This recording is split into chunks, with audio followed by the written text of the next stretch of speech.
Hallelujah. सभी को जय मसीह की। मैं अमरीक जॉय आज एक बार फिर प्रभु पिता का धन्यवाद करता हूं कि प्रभु पिता ने समय दिया कि परमेश्वर के वचन एक बार फिर आपके साथ बांट सकूं।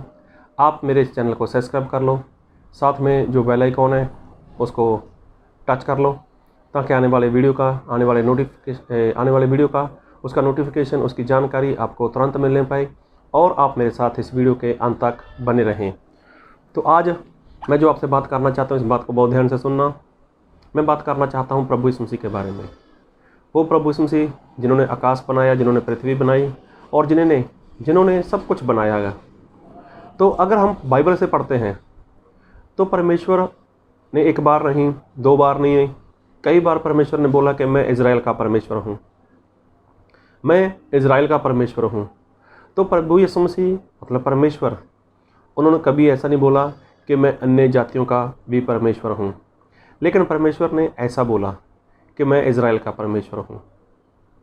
तो जब प्रभु यीशु मसीह संसार में आए थे, तब जब एक स्त्री प्रभु यीशु मसीह के पास आई जिसकी बेटी को दुष्ट आत्मा ने पकड़ा हुआ था, तो वो उस स्त्री ने आकर प्रभु यीशु मसीह को बोला कि मेरी बेटी को चंगा करो। तब भी प्रभु यीशु मसीह ने यही बोला कि मैं इज़राइल की खोई हुई भीड़ों के लिए आया। तो देखो, यहाँ पर भी प्रभु यीशु मसीह ने यही बोला कि मैं इज़राइल के लिए आया हूँ। तो क्या प्रभु यीशु मसीह अन्य जातियों के लिए नहीं आए? तो क्या प्रभु यीशु मसीह ने अन्य जाति लोगों के लिए लहू नहीं बहाया? अगर अन्य जाति लोगों के लिए प्रभु यीशु मसीह ने लहू नहीं बहाया, अगर प्रभु यीशु मसीह ने अन्य जाति लोगों के लिए संसार में नहीं आए, तो फिर आज इज़राइल देश के लोग, इज़राइल प्रजा के लोग आज प्रभु यीशु मसीह के ऊपर विश्वास क्यों नहीं कर रहे? क्यों नहीं वो अपने सच्चे परमेश्वर की आराधना कर पा रहे? क्यों नहीं आज वो सच्चे परमेश्वर की उपासना कर पा रहे? लेकिन ऐसा नहीं है। प्रभु यीशु मसीह संसार में आए और बाइबल में ऐसा लिखा है कि परमेश्वर ने जगत से ऐसा प्रेम किया कि अपना इकलौता बेटा उन्होंने जगत के लिए दे दिया, ताकि हर कोई जो उस पर विश्वास करे उसका नाश ना हो, परंतु उसको अनंत काल का जीवन मिले।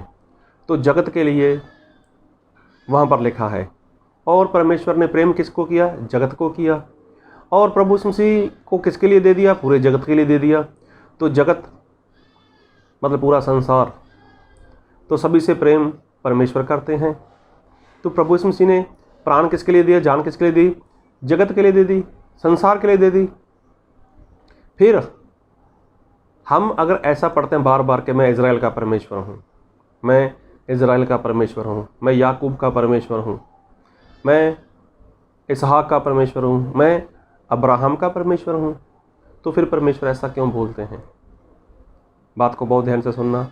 परमेश्वर जब भी कोई भी काम करें, कहीं पर भी काम करें, तो प्रभु यीशु मसीह किसी एक जन को पकड़ते हैं वहाँ पर काम करने के लिए, और उसके अंदर वो अपने ढेर सारे चिन्ह चमत्कार करते हैं, उसका बहुत ऐसे इस्तेमाल करते हैं ताकि दूसरे लोग जान सकें। जैसे परमेश्वर ने इज़राइल प्रजा को मिस्र देश की गुलामी से बाहर निकालना था, तब परमेश्वर ने मूसा को पकड़ा, और जो फिरौन है, फिरौन अपने आप को अपनी ओर से खुद को कठोर कर लेता था, वो हठीला हो जाता था, अपने आप से होता था। लेकिन अभी वो हठीला होता था तो प्रभु यीशु मसीह परमेश्वर हर बार वहाँ पर बड़े से चमत्कार करते थे। तो ऐसे ही चमत्कारों के कारण जो परमेश्वर हैं, उनका नाम पूरी दुनिया में फैल चुका था। तो खैर, ये मेरी बात नहीं है। मैं बात करता हूँ कि जो अन्य जाति के लोग हैं, जी हाँ, परमेश्वर ने बार बार बोला है कि मैं अब्राहम का परमेश्वर, मैं इसहाक का परमेश्वर, मैं याकूब का परमेश्वर, मैं इज़राइल का परमेश्वर। तो देखो, मैंने जो सवाल किया था कि आज इज़राइल प्रजा के लोग, आज इज़राइल देश के लोग सच्चे परमेश्वर के ऊपर उस तरह से विश्वास क्यों नहीं कर रहे जिस तरह से उनको विश्वास करना चाहिए, और जिस तरह से बाइबल में लिखा है वैसा विश्वास करना उनको चाहिए था। लेकिन अगर आप रोमियो पढ़ोगे तो वहाँ पर लिखा है परमेश्वर ने इज़राइल प्रजा को कठोर होने दिया। मैं थोड़ा वचन पढ़ देता हूँ और मैं पढ़ूँगा आपके लिए रोमियो उसका 11 अध्याय, और मैं पढ़ूंगा आपके लिए उसके 25 वचन को। रोमियो 11:25 वचन। हे भाइयों, कहीं ऐसा ना हो कि तुम अपने आप को बुद्धिमान समझ लो। इसलिए मैं नहीं चाहता कि तुम इस भेद से अनजान रहो कि जब तक अन्य जातियों पूरी रीति से प्रवेश ना कर ले, तब तक इज़राइल का एक भाग ऐसा ही कठोर रहेगा। अभी देखो, परमेश्वर ने अन्य जाति लोगों को समय दिया। इसी वजह से जो इज़राइल प्रजा है वो लोग कठोर किए गए। एक बार फिर पढ़ूंगा, अभी पढ़ूंगा आपके लिए मैं रोमियो 11 अध्याय उसका 25 और 26 वचन दोनों। हे भाइयों, कहीं ऐसा ना हो कि तुम अपने आप को बुद्धिमान समझ लो। इसलिए मैं नहीं चाहता कि तुम इस भेद से अनजान रहो कि जब तक अन्य जातियां पूरी रीति से प्रवेश ना कर लें, तब तक इज़राइल का एक भाग ऐसा ही कठोर रहेगा। और इस रीति से सारा इज़राइल उद्धार पाएगा। जैसा लिखा है, छुड़ाने वाला सिय्योन से आएगा और अभक्ति को याकूब से दूर करेगा। अभी देखो, इज़राइल तो पूरा बचने वाला है। परमेश्वर पूरे इज़राइल को बचा लेंगे। अब्राहम की जो संतान है उसमें से एक भी जन वो नरक में नहीं जाने वाला। लेकिन परमेश्वर ने उनको कठोर होने दिया। किसकी वजह से? अन्य जाति की वजह से। अन्य जाति की वजह से लोगों को, अपने लोगों को प्रभु यीशु मसीह ने कठोर होने दिया। तो कहने का मतलब, अगर वो कठोर हैं तो सही में उसका फ़ायदा सिर्फ़ और सिर्फ अन्य जाति लोगों को है। अगर इज़राइल प्रजा को परमेश्वर ने कठोर किया तो अन्य जाति लोगों के लिए ही कठोर किया। तो हमें प्रभु यीशु मसीह यही कहना चाहते हैं कि जो अन्य जाति के लोग हैं वो स्वर्ग में प्रवेश कर लें। तो स्वर्ग में प्रवेश कैसे करेंगे और कौन है जो उनको स्वर्ग में लेकर आएगा?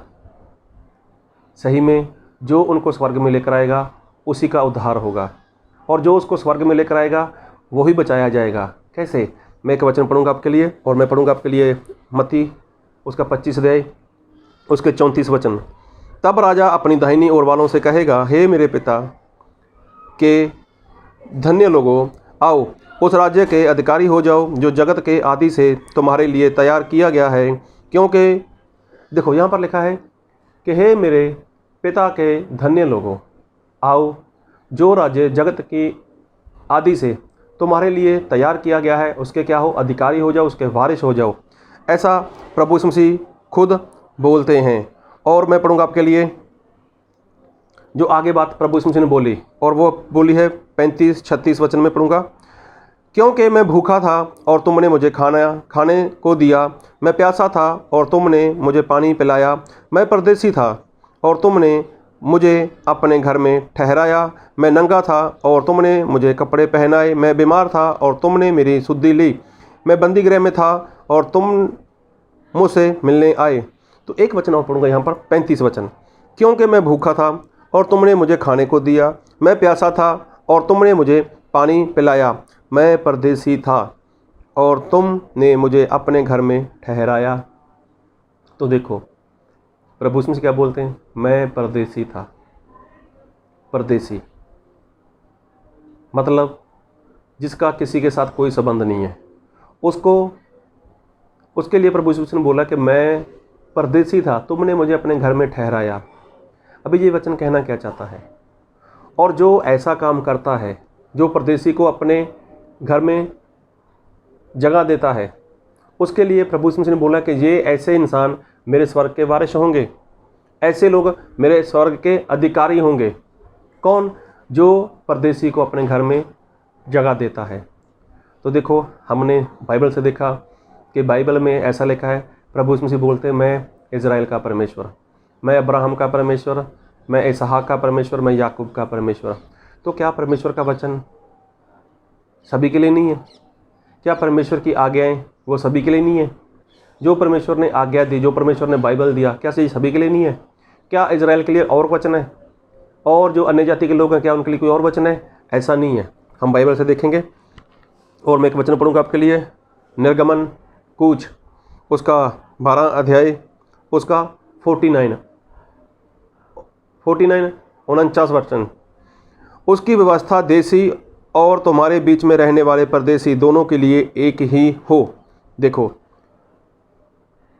परदेसी के लिए भी और जो इज़राइल के हैं उसके लिए भी एक ही वाचा है, उसके लिए एक ही आज्ञा है, चाहे वो देसी हो, चाहे वो विदेशी हो, चाहे वो परदेसी हो, सभी के लिए एक ही आज्ञा है। एक बार फिर पढ़ूंगा, उसकी व्यवस्था देसी और तुम्हारे बीच में रहने वाले परदेसी दोनों के लिए एक ही हो। तो देखो, परदेसी के लिए और जो इज़राइल के हैं सभी के लिए एक ही कानून है, सभी के लिए एक ही वचन है। तो परमेश्वर कभी भी दो वचन नहीं देंगे। अभी देखो, अगर प्रभु यीशु मसीह ने इज़राइल प्रजा से प्रेम किया है तो क्या अन्य जाति लोगों के लिए परमेश्वर ने प्रेम नहीं किया? अगर प्रभु यीशु मसीह ने इज़राइल प्रजा के लोगों के लिए जान दी तो क्या जो अन्य जाति के लोग हैं उनके लिए जान नहीं दी? प्रभु यीशु मसीह ने उनके लिए जान दी। इसीलिए तो इज़राइल प्रजा के लोगों को आज तक प्रभु यीशु मसीह ने कठोर होने दिया, ताकि जो अन्य जाति के लोग हैं वो परमेश्वर के राज्य में प्रवेश कर पाएँ। और एक वचन पढ़ूंगा आपके लिए, उसको बहुत ध्यान से सुनना। और मैं पढ़ूंगा आपके लिए एफिसियों उसका 2 अध्याय, और मैं पढ़ूंगा आपके लिए 12 वचन। तुम लोग उस समय मसीह से अलग और इज़राइल की प्रजा के पद से अलग किए हुए और प्रतिज्ञा की वाचाओं के भागी ना थे, और आशाहीन और जगत में ईश्वर रहित थे। तो देखो, यहाँ पर लिखा है कि तुम लोग परमेश्वर से अलग किए हुए लोग थे। तुम लोग क्या थे? परमेश्वर से दूर किए हुए लोग थे। परमेश्वर से दूर थे तुम लोग। तो परमेश्वर ने अब्राहम को पसंद किया और अब्राहम को बोला कि तेरे कारण पृथ्वी के सभी घराने आशीषित होंगे। तो परमेश्वर ने किसी एक को पकड़ा, प्रभु यीशु मसीह ने किसी एक जन को पसंद किया, और उसके कारण पृथ्वी के सभी घराने के लोग आशीषित होंगे। अभी देखो, यहाँ पर लिखा है, एक बार फिर पढ़ूंगा। तुम लोग उस समय मसीह से अलग, देखो मसीह से अलग और इज़राइल की प्रजा के पद से अलग किए हुए और प्रतिज्ञा की वाचाओं के भागी ना थे, और आशाहीन और जगत में ईश्वर रहित थे। अभी देखो, इंसान जब परमेश्वर से दूर है, इज़राइल की प्रजा से दूर है, तो वो सभी लोग क्या हैं? वो सभी लोग परदेसी हैं। सभी लोग परदेसी हैं। इज़राइल को छोड़कर जितने भी देश हैं, जितने भी देशवासी हैं, वो किसी भी देश के हो सकते हैं, कहीं के भी रहने वाले हो सकते हैं, वो सभी लोग क्या हैं? परदेसी हैं। सभी लोग क्या हैं? वो परदेसी हैं। और प्रभु यीशु मसीह जब मुर्दों में से जिंदा हो गए, जब प्रभु यीशु मसीह ने अपने 11 चेलों को पहाड़ के ऊपर बुलाया, तब प्रभु यीशु मसीह ने अपने चेलों को यही बोला, जाओ सारे देशवासियों को मेरे चेले बनाओ, उनको पिता पुत्र पवित्र आत्मा के नाम से बपतिस्मा दो, और उनको मेरी आज्ञाएं मानना सिखाओ। अभी देखो, प्रभु यीशु मसीह ने अपना लहू बहा दिया। अभी लहू प्रभु यीशु मसीह ने पूरे जगत के लिए, प्यार पूरे जगत के लिए, और क्या बोला? सभी देशवासियों में जाओ। अभी देखो, मैं भारत देश का रहने वाला हूँ, मैं भारतवासी हूँ। तो हमारे भारत में कौन आया?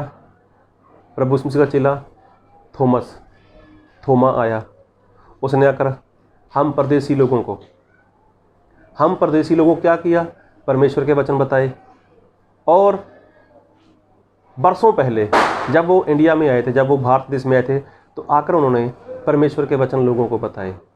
मतलब परदेसी को अपने जगह पर, अपने घर में क्या दिया? उनको आराम दी, उनको अपने घर में उतारा। अभी ये काम प्रभु यीशु मसीह के 11 चेलों ने मिलकर किया। कोई कहाँ चला गया, कोई कहाँ चला गया, लेकिन थोमस वो तो भारत देश में आए थे। अभी देखो, हम क्या थे? हम जुदा थे, इज़राइल प्रजा से जुदा थे, हम परमेश्वर से दूर थे। लेकिन वचन 13 में लिखा है, एफिसियों 2 का 13, पर अब मसीह यीशु में तुम जो पहले दूर थे, मसीह के लहू के द्वारा निकट हो गए। देखो, हम तो पहले दूर थे मतलब हम परदेसी थे। हम लोग क्या थे? परदेसी थे। मैं परदेसी था, चलो दूसरे की बात छोड़ो, मैं परदेसी था। लेकिन जब मुझे किसी ने परमेश्वर का वचन सुनाया, जब मेरे लिए प्रार्थना हुई, जब मुझे सच्चाई के साथ परमेश्वर के वचन सीखने को मिले, तब मैंने विश्वास किया, मैंने पश्चाताप किया, मैंने बपतिस्मा लिया, और मेरे ऊपर प्रभु यीशु मसीह का लहू आ गया, और लहू के कारण मुझे पापों की क्षमा मिल गई। अब प्रभु यीशु मसीह के लहू के द्वारा मैं क्या हो गया? मैं परमेश्वर के साथ जोड़ दिया गया। फिर लिख पढ़ूंगा एक बार, पर अब मसीह यीशु में तुम जो पहले दूर थे, मसीह के लहू के द्वारा निकट हो गए। अभी क्या हो गया, प्रभु यीशु मसीह के लहू के द्वारा मैं परमेश्वर के पास आ गया। अभी मैं परदेसी नहीं हूँ, अब मैं परदेसी रहा नहीं हूँ। लेकिन मेरे लिए भी तो किसी ने कुछ किया, मेरे लिए भी किसी ने कुछ परमेश्वर के वचन सिखाने के लिए उन्होंने समय निकाला। अरे मुझे भी अपने घर में किसी ने उतारा होगा, अपने घर में रखा होगा, मुझे खाना खिलाया होगा, मेरे कपड़े धोए होंगे, वहाँ पर मेरी सारी ज़रूरत को उन लोगों ने पूरा किया होगा। मैं एक परदेसी था, तो मुझे भी अपने घर में किसी ने जगह दी। और एक वचन और पढ़ूंगा आपके लिए। अब पढ़ूंगा मैं इफिसियों 2 अध्याय उसके 19 वचन को। इसलिए तुम अब विदेशी और मुसाफिर नहीं रहे, परंतु पवित्र लोगों के संगी, स्वदेशी और परमेश्वर के घराने के हो गए। देखो, जब हम लोग विश्वास करते हैं, जब पश्चाताप करते हैं, जब बपतिस्मा लेते हैं, तब हम विदेशी नहीं हैं, तब हम विदेशी नहीं, ना ही हम मुसाफिर हैं। तब हम क्या बन जाते हैं, पवित्र लोगों के संगी और स्वदेशी, मतलब उसी देश के हो जाते हैं। तो जब हम प्रभु यीशु मसीह के ऊपर विश्वास करते हैं, तो विश्वासियों का जो पिता है वो है अब्राहम। हमने विश्वास किया, पश्चाताप किया, बपतिस्मा लिया, तो हम क्या हो गए, प्रभु यीशु मसीह के लहू के द्वारा शुद्ध हो गए। अब हम विश्वास करते हैं, और जो विश्वासियों के बाप है वो है अब्राहम। और अब्राहम सभी विश्वासी लोगों का, वो कोई भी हो सकता है, किसी भी देश का हो सकता है, किसी भी जाति का हो सकता है, कहीं का भी रहने वाला हो सकता है। जब वो इंसान परमेश्वर के वचन के अनुसार परमेश्वर के ऊपर विश्वास करता है, तब उसका बाप विश्वास में वो अब्राहम है। और परमेश्वर के वचन में लिखा है, अब्राहम तेरे कारण पृथ्वी के सारे घराने के लोग वो आशीषित होंगे। तो मैं इससे पहले कहीं भी रहने वाला था, किसी भी जगह रहने वाला था, लेकिन मैं क्या था, मैं परदेसी था। आप परदेसी थे, आप परदेसी, आप मुसाफिर। और सही में जब हमने प्रभु यीशु मसीह के ऊपर विश्वास किया और प्रभु यीशु मसीह के लहू के द्वारा हम परमेश्वर के पास आ गए, अब हम विदेशी नहीं हैं, अब हम मुसाफिर नहीं हैं, हम स्वदेशी बन चुके हैं। और जब हम स्वदेशी बन जाते हैं तो परमेश्वर के घराने के हो गए, तो परमेश्वर के घराने के हो गए। तो देखो, हमें क्या करना है, परमेश्वर के राज्य में जाना है। अगर परमेश्वर के राज्य में हमें जाना है तो उसके लिए क्या करना होगा हमें। एक बार फिर वचन पढ़ूंगा आपके लिए, मत्ती उसका 25 अध्याय उसके 34 वचन को।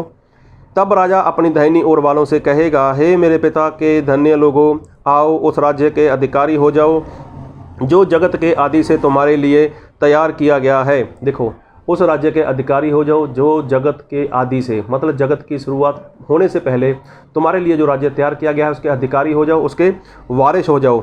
और 35 में लिखा है, क्योंकि मैं भूखा था और तुमने मुझे खाने को दिया, मैं प्यासा था और तुमने मुझे पानी पिलाया, मैं परदेसी था और तुमने मुझे अपने घर में ठहराया। मैं क्या था, मैं परदेसी था। तो मैं एक बात कहना चाहता हूँ, अगर आप ये काम करते हो, किसी को परमेश्वर के घराने में लेकर आते हो, किसी को परमेश्वर के साथ जोड़ देते हो, अरे किसी को विश्वास में लेकर आते हो, अगर वो विश्वास में आता है तो उसका बाप कौन बन जाता है, वो अब्राहम है। तो जब तक वो अब्राहम की संतान नहीं है, जब तक वो विश्वास नहीं करता, वो परदेसी है। तो ऐसे परदेसी लोगों को क्या करना है, हमें प्रेम करना है। ऐसे परदेसी लोगों को क्या करना है, हमें परमेश्वर के राज्य के लिए तैयार करना है। ऐसे परदेसी लोगों को हमें क्या करना है, हमें उनके पास जाना है, हमें उनसे मुलाकात करनी है, हमें उनको अपने घर पे बुलाना है, मतलब उनको परमेश्वर के राज्य की बातें बतानी है। तो ऐसा मत सोचो कि परदेसी मतलब दूसरे लोग हैं। परदेसी आपका भाई हो सकता है, अरे परदेसी आपका कोई सगा रिश्तेदार हो सकता है, परदेसी आपके गांव के लोग हो सकते हैं, परदेसी आपके पड़ोसी हैं, परदेसी हो सकता है आपका ससुराल वाले हों, परदेसी हो सकते हैं आपके मामा हो, काका हो, चाचा हो। अरे जो विश्वास में नहीं है, जिनको परमेश्वर के ऊपर विश्वास नहीं है, वो सभी लोग परदेसी हैं। तो ऐसे परदेसी लोगों को क्या करो, आप परमेश्वर के वचन दो, उनको गवाही दो, उनको परमेश्वर के राज्य के लिए तैयार करो। अरे उनसे मुलाकात करो, उनको बुलाओ अपने पास, उनको अपने घर पे रखो, बताओ उनको परमेश्वर ने आपके जीवन में क्या किया है। तो जब आप ऐसे परदेसी लोगों के साथ मुलाकात करते हो, तो वो कोई भी हो सकता है, कोई भी हो सकता है, मतलब आपका सगा रिश्तेदार भी हो सकता है, तो जो मसीह के ऊपर विश्वास नहीं करता तो बाइबल उसको बोलते हैं परदेसी। तो परदेसी को क्या करना है? अपने घर में रोकना है। अपने सगे भाई को क्या करना है? उनको बताओ कि आप परदेसी हो और परदेसी लोग परमेश्वर के राज्य में नहीं जाने वाले। तो इसलिए क्या करो? परदेसी को आप परमेश्वर के राज्य के लिए तैयार करो। प्रभु यीशु मसीह के लहू से उनको शुद्ध कराओ ताकि वो लोग परमेश्वर के राज्य के वारिस हो सकें। तो मेरे लिए भी किसी ने कुछ किया, मुझे भी अपने घर में रखा किसी ने, चाहे मेरा उनके साथ दूर दूर तक का कोई रिश्ता नहीं था, लेकिन मेरे लिए उसने कुछ किया। और वो कोई और नहीं, वो स्टैनली मैकवान गुजरात से हैं। उन्होंने मुझे अपने घर में रखा। उनके जो मिसेज हैं उन्होंने मेरे कपड़े धोए, मुझे अपने हाथों से खाना बनाकर खिलाया, मेरी खातिरदारी की, जबकि उनका और मेरा दूर दूर तक का कोई रिश्ता था ही नहीं। लेकिन देखो, आज उनकी वजह से मैं परमेश्वर के राज्य का वारिस हूँ। आज उनकी वजह से मैं परमेश्वर के साथ जोड़ा गया हूँ। और एफएसियों 2 अध्याय में ऐसा लिखा है, इसलिए तुम अब विदेशी और मुसाफिर नहीं रहे, परंतु पवित्र लोगों के संगी, स्वदेशी और परमेश्वर के घराने के हो गए। देखो, मैं परमेश्वर के घराने का हो चुका हूँ, लेकिन किसी ने मेरे लिए कुछ किया। उस परमेश्वर के दास ने मेरे लिए मेहनत की, उनकी संगत के लोगों ने मेरे लिए मेहनत की। गुजरात वडोदरा में वहाँ पर बहुत से लोग हैं जिन्होंने मेरे लिए प्रार्थना की, और वहाँ पर उन लोगों ने मेहनत की। और उसके बाद मैं परमेश्वर के घराने में आ गया। और इसलिए इसका कारण यही था कि हम लोगों ने परमेश्वर के वचन के ऊपर विश्वास किया, और उन लोगों ने मुझे परदेसी समझकर ही अपने घर में उतारा। तो आपके सगे रिश्तेदार हो सकते हैं, आपका भाई, आपका काका, आपका चाचा, आपका मामा, आपका मौसा, अरे आपके रिश्तेदार, ससुराल वाले, आपके गांव के लोग, आपके आस पड़ोस के लोग, आपके मित्र लोग जिनसे आप बहुत प्रेम करते हो, अरे सभी लोगों परदेसी तो हैं। तो ऐसे परदेसी को क्या करो? परमेश्वर के घराने के बनाओ। तो जब ये काम आप करोगे, तब प्रभु इसमें से आपके लिए बोलेंगे, हे मेरे पिता के मुबारक लोगों, हे मेरे पिता के धन्य लोगों, हे मेरे पिता के आशीषित लोगों, आओ, ये राज्य तुम्हारे लिए जगत की उत्पत्ति से पहले ही तैयार किया गया है। तो देखो, कुछ भी नहीं करना, सिर्फ इतना सा काम करो ताकि परमेश्वर के राज्य के वारिस हो सको। बस इतना ही काम करना है। परदेसी को परमेश्वर के वचन में लेकर आओ, उसको अपने घर में उतारो, परमेश्वर के घराने के बताओ, परमेश्वर के घराने के बनाओ उन लोगों को। और परमेश्वर के वचन इजराइल प्रजा के लोग हों चाहे परदेसी हो, सभी के लिए एक समान है। निर्गमन कूच 12:49 में लिखा है। तो प्रभु आपको इन वचनों से बहुत आयत की आशीष दे। आमीन।